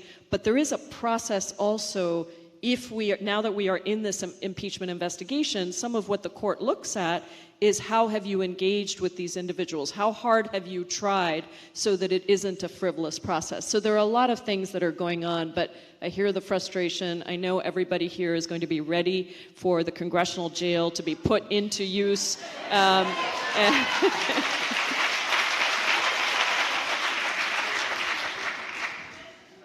Thank you for doing this today. I guess a little bit of a procedural question. I mean, you've kind of talked us through these 4 or 5 big, broad categories, and then the list of potential impeachable crimes and offenses in each one.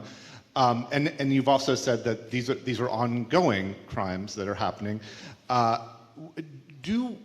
Is impeachment a one-time thing, right? Do we have to have all of these crimes tied up together in a bow, or is it possible to move forward with a select set of these crimes and then come back to the other ones potentially multiple times as we examine the crimes of this administration? And as a follow-up to that, which of these 4 or 5 emoluments, campaign finance, obstruction, abuse, is the one at the top of the list that would be, that feels like the one that is first to go through or most effective in going through? I think we can't keep going back with articles of impeachment. I mean, that's probably not going to work. But remember, when we draft these articles of impeachment, they don't just have one thing. I mean, we went through with some of these other presidents. There are multiple articles that can be included in the final set of articles of impeachment. So we could have an article on emoluments. We could have an article on obstruction of justice. We could have an article on abuse of power. Each of those could be separate articles. I don't think you're going to see this go into 2020 in terms of, waiting. I think by the end of this year, there will be some sense of where we are. And that's for a number of different reasons. But I think... Yeah, but I think it's unlikely that we would take multiple bites at the apple. On the other hand, it gives me an idea. Maybe we should, as an educational tool, have a presidential crime of the week where we focus on each one and then educate the public about it.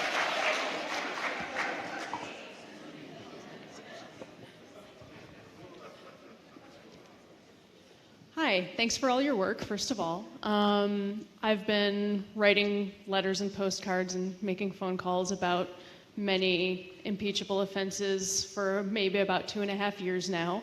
And so you said something... I get them all.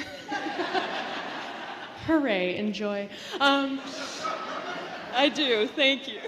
You said something really interesting a minute ago about credible articles of impeachment for the House to vote on, and I'd like to hear you say more about what makes them credible. And Is that the same as a thing that the Senate would probably vote to convict on? No, what I meant by that is, I think in order to draft strong articles of impeachment, to have the strongest things, sort of to the last question, to have the strongest things up front, and to have the right set of pieces of evidence there to back that up, they have to be drafted in a very particular way. We need the brain of constitutional scholars like Jamie. We have consultants like Norm Eisen on our team at the Judiciary Committee, but it really takes a lot of thought. It isn't just, let's draft up something and say everything that we don't like about the president, because there are a lot of things we could put into that. But what are the things, because remember this, so yes, I guess to some extent, this is the thing that will then go to trial in the Senate. So it's like we are thinking forward to how will a trial on this particular article go? What is going to be the most compelling evidence, the most compelling writing of that article that will allow us to be successful in the Senate? Because the House just votes on the overall articles of impeachment, but the trial is going to be conducted on that document that we draft. And so it really needs a lot of thought. That's what I meant by it. Just one postscript to this, and actually it was more in answer to the prior questioner who said, how should we lead this off? And I think that's a really important, serious question that everybody should discuss. But for me, the heart of the betrayal of the Constitution is the president converting the presidency into an instrument of self-enrichment. He's turned it into a for-profit business. And he's been selling out the people of the United States to foreign governments from day one, and they've been looting the Treasury to get money into all of these failing Trump businesses and hotels and enterprises around the country. The framers of the Constitution were very clear that those are impeachable offenses. But even before we get to that, it's something that we in Congress need to disapprove and to get the president to stop doing.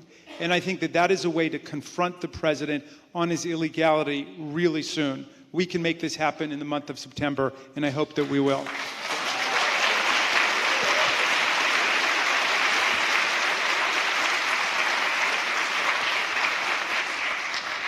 Thank you, Representative Jayapal, and thank you, Representative Raskin, for your incredibly bold and principled leadership.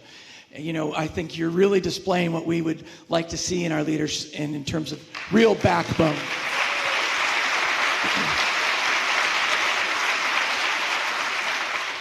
My question is about this idea of the tortured mind and deranged mind, the uncertain end game that you mentioned. The value of this principled stand is excellent. Obviously, for us as a people, it's a priority to rid ourselves of a tyrannical leader. But we've seen that the impeachment is not the only tool. We take the example of Sudan or Puerto Rico, that we move out of tyrannical leadership in multiple ways. Professor Raskin, you dropped a bill in the last session, H.R. 1987, to establish, I'd like you to speak to it, but the establishment of an oversight committee on presidential capacity. Now, this would be a great tool, in my opinion, to educate the public, to bring more GOP to the support of impeachment, and to continue to help the people get to the streets, to force a resignation, if nothing else, of both Trump and Pence. So I ask for you to please use all your tools to help us use all of ours. Thank you.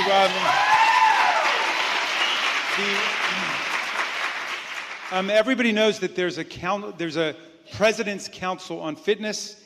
We need a council on the president's fitness, okay? And the 25th Amendment was added to the Constitution in 1967 during the nuclear age, where the question of presidential capacity and fitness suddenly came into very sharp view.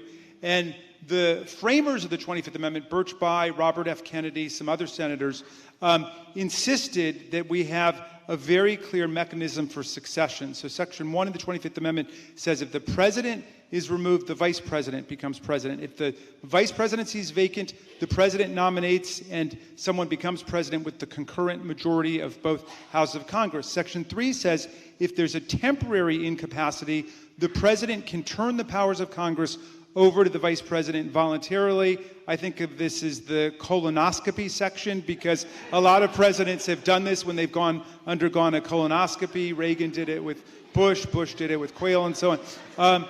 But Section 4 is the one that is, as heretofore, not utilized. When the president himself, for whatever reasons physical or mental, cannot declare that he or she is incapacitated, but the vice president and a majority of the cabinet can declare that, or, and here's the part nobody is focused on and we need to focus on, or the vice president and the majority of a body set up by Congress.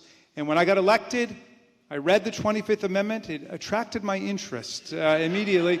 And I called over to the Library of Congress. I said, where's the body that was set up by Congress under the 25th Amendment? And they called back 45 minutes later and said, they never set the body up. Okay, so all my legislation does is to establish a bicameral, bipartisan body of former executive branch officials, from presidents to secretaries of state to attorneys general, and then the other half being physicians and psychiatrists appointed by the majority body, the majority leader, the minority leader in both chambers, and so on, so that we're ready to act. You know, we have members of Congress who've said to me, I really favor impeachment. I think there have been high crimes and misdemeanors. I'm afraid if we really get into this seriously, it could push the president over the edge, okay? And that's on a lot of people's minds, all of which is to say we need every tool in the toolkit on the table. We must act under the 25th Amendment to set up this body. In the event of an emergency, we'll be there to deal with it.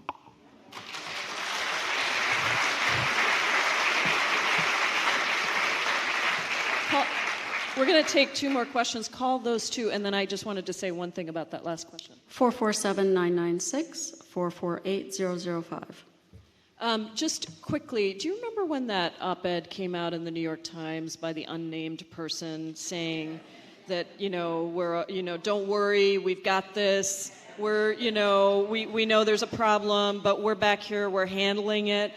I was so offended by that. And I was offended by it because we elect the president. We don't elect the other people that are supposedly handling the president, right?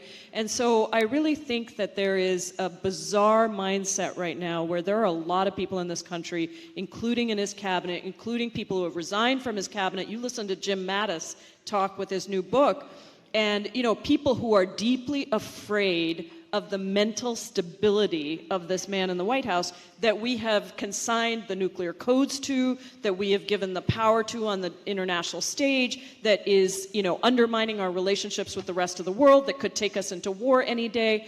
And so, of course, I'm a proud co-sponsor of Jamie's bill, so. I want both of you to know that you are American heroes. You are the people that I respect. My question is to the audience. How many people in this room are under the age of 25? All right. It is the young people of this country that we are doing this for. This is the biggest tragedy of my lifetime. If any of you know any energetic people under the age of 18, under the age of 12, let them know what we've heard today. I've been given a lot of information today, and it's opened my eyes. None of this is serious stuff we're going through. Our country is in a bad state right now. And these two people are leading the fight. So if any of you know any young people, this room should be filled with young people, but it's not.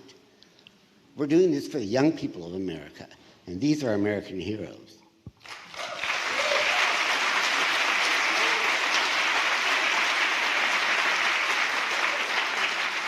Thank you. You all are guinea pigs to some extent. This has not been done anywhere else in the country. And so this is the first, but we would like to, we believe a lot of our colleagues are going to do this now. We have a script, we have some ideas about it, but we would love to take it onto college campuses. We would love to have...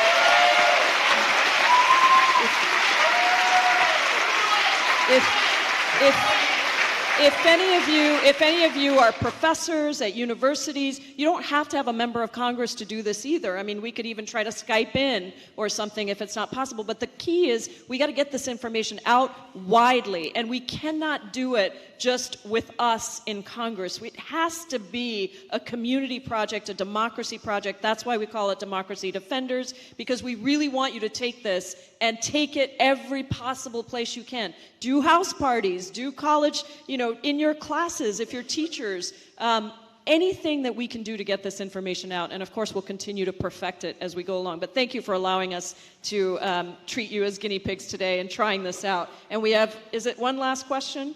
I think we have time for one more. Okay, so, one more. Kat, if you want to draw that now before we go to the 448016. Actually, let's, I think we want to close. So let's just on the take this, 016. yeah, let's just take this last one and then we'll.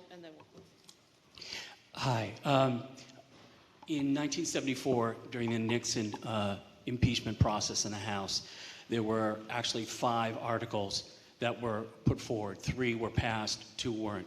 One of the articles that wasn't passed was referred to the secret bombing and invasion of Cambodia during the Vietnam War, which was a violation of international law and domestic law.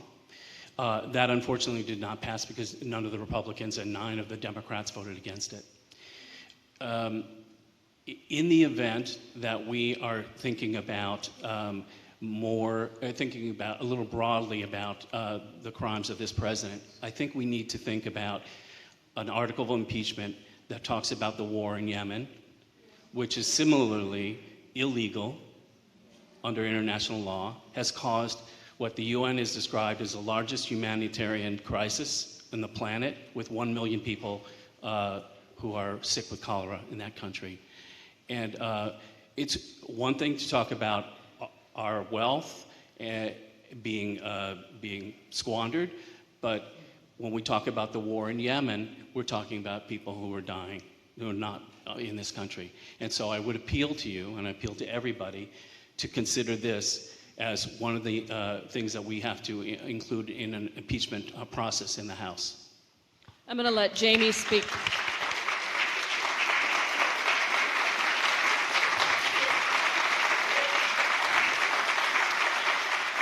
I'm going to let Jamie speak to the actual piece of including it in the articles of impeachment, but I wanted people to know that the Congressional Progressive Caucus was the lead on pushing for a bill using the War Powers Resolution, passing a War Powers Resolution on the floor of Congress with Ro Khanna, and actually Matt Gaetz, I think, was the other Republican co-sponsor, surprisingly, in the House. And then in the Senate, Bernie Sanders and Mike Lee from Utah to end the illegal war in Yemen. It was bipartisan, bicameral. So it passed the House, it passed the Senate, and then it went to the White House and Trump refused to sign it. Now we're launching another effort now to try to get past the veto majority in the Senate, veto-proof majority in the Senate, and we're going to try again. But I agree with you, the outrageousness of how, and I think it fits into maybe abuse of power because it is the constant, and it's not just this administration, but the constant taking of power away from Congress to approve, to authorize war. That has been even in the last administration, in the Obama administration, it was in other administrations, but this administration has taken it to a new level on numerous fronts, and we're going to keep trying on the legislative front to actually end the illegal war in Yemen. Do you want to speak? Yes, I do. I just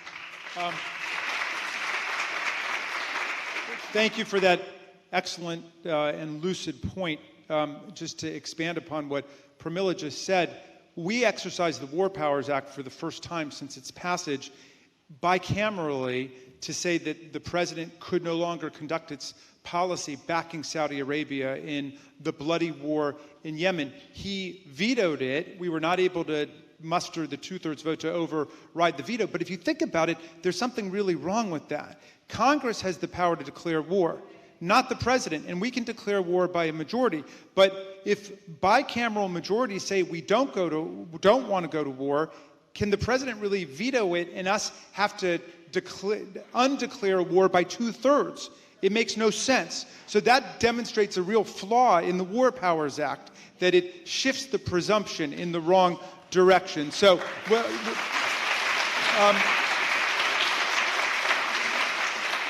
so we've got to work on that, and Pramila is also correct to point out that it would be nice to lay this exclusively at the doorstep of Donald Trump, but we know that's not true. You know, we've had only, I think, 4 or 5 declared wars since World War II, but we've had dozens of military conflicts and wars take place. And a lot of this is Congress that has ceded its power to the president. We've got to take the power back for the people of the United States.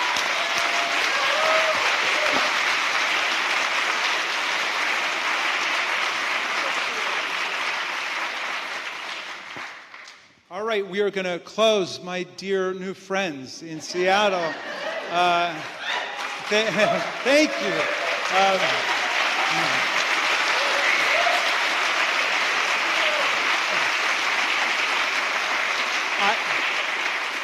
Let me just tell you, I'm not really much of a clairvoyant. I'm not in the prediction business, but I do believe that this horribly incompetent, ineffective, and vicious administration is going to steadily fall of its own political weight over the next several months. And I make the prediction that the Republicans will be praying and begging for us to impeach President Trump, okay?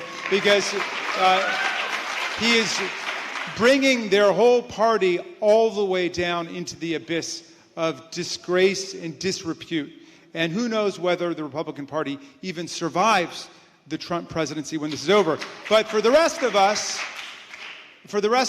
we don't want to look at this in just partisan terms, because I'm sure there are those who will say, let's just watch it happen and applaud. We do have to ask the question of whether looking at the politics is enough. I agree, we've got to look at the politics. This was vested in Congress, not in the courts. It's in Article 1, not Article 3. There's a legal standard, high crimes and misdemeanors, but it's left to politicians, so we have to listen to the people. We've got to think about our other policy agendas that we're fighting for, and it's not even wrong to think about the next election, I don't think. But that can't be all we think about. We've got to think about what the framers gave to us, and we've got to think about what we're bequeathing to our children and our grandchildren and future generations. And we also have to think about the environment and climate change, because that's the real emergency on Earth today. So I just want to say we've been through some very tough times. These have been dark days, and we've got some tough times ahead of us.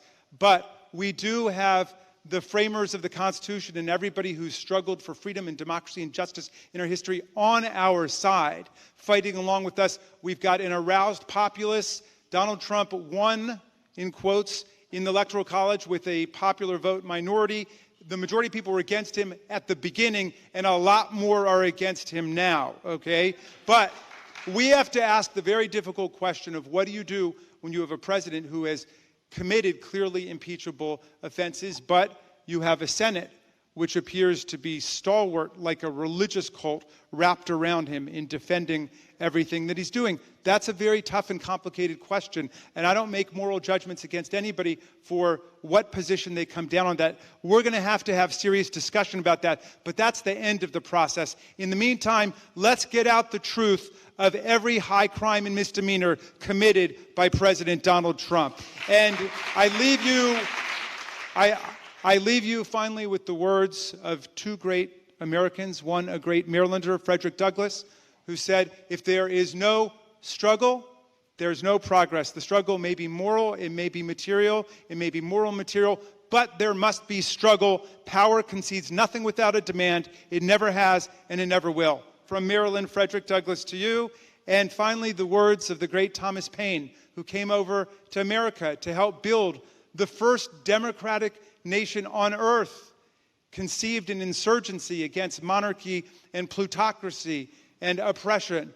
And he wrote in 1776, at the time of the American Revolution, a pamphlet called The Crisis. In it, he said, and I'm going to update the language so it doesn't offend modern sensibilities, but he said, these are the times that try men and women's souls. These are the times that try men and women's souls. The summer soldier and the sunshine patriot will shrink at this moment from the service of their cause and their country. But everyone who stands with us now will win the love and the favor and the affection of every man and every woman for all time. Tyranny, like hell, is not easily conquered, but we have this saving consolation. The more difficult the struggle, the more glorious in the end is our victory. That victory will be ours. Thank you for having me.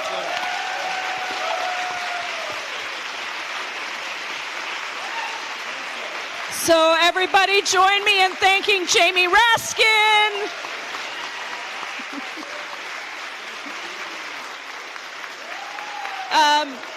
I also want to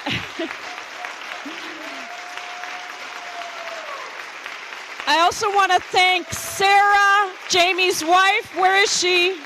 Sarah, where are you? Stand up. Sarah also came out from Maryland. Please thank Sarah for coming out to visit us. And then all of this information that you heard today is on our website, so you can go to PramilaForCongress.com. We will put it up there so you can download it, you can take it, you can do whatever you need to do with it. And Jamie said everything beautifully, and we're out of time, but I just want to say there are people who are suffering deeply across the country. And when you think of abuse of power, I think of kids in cages. And I think of denying people vaccines because they are immigrant kids. And I think of all of the ways in which the United States as a country, for me, now serving in the United States Congress, thank you for electing me, as one of only 14 immigrants in the United States Congress, there was an idea behind the United States. It's never been perfect. And we've had genocide and we've had slavery. We've had so many things that have helped us to become a better country, but we haven't been that every step of the way. But it has taken the work of people like you in this district, like people in Jamie's district. And I want you to know that Jamie's brilliance is reflected also in other members of the Judiciary Committee. We have a really phenomenal committee, and there are people who are working very hard to try to get us to where we need to be, but it wouldn't be possible without all of you being willing to sit here and listen for 2 hours, willing to have this presentation. And now, what I want to ask you to do is, if you can commit that you are going to take this information and you are actually going to go and spread it to at least 50 people, can you stand up? At least 50 people. All right. All right, those of you that aren't standing yet, can you do 30? Can I hear 30 in the room? All right, we're getting there. We're getting there. The point here is nothing in this democracy is free. Nothing in this democracy is easy. It only happens when every single one of us works, and this information has to get out. And so we really need you to do it. Thank you all so much for coming. Thank you, Jamie, for being here. And let's do it.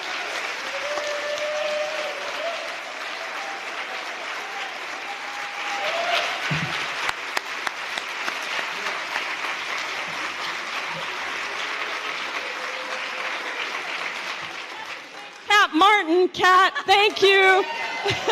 And move on across the country, indivisible across the country. Everyone that's listening across the country, thank you. We wish you were in Seattle, but do it wherever you are, and get your own cat to be there. And maybe Jamie will even come out and do it with you. All right, thanks everybody. See you later.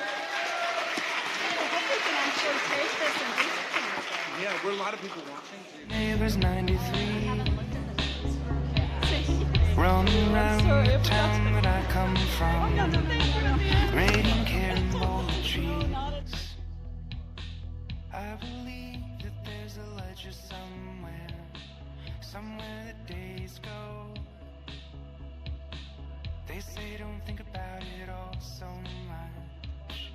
Don't take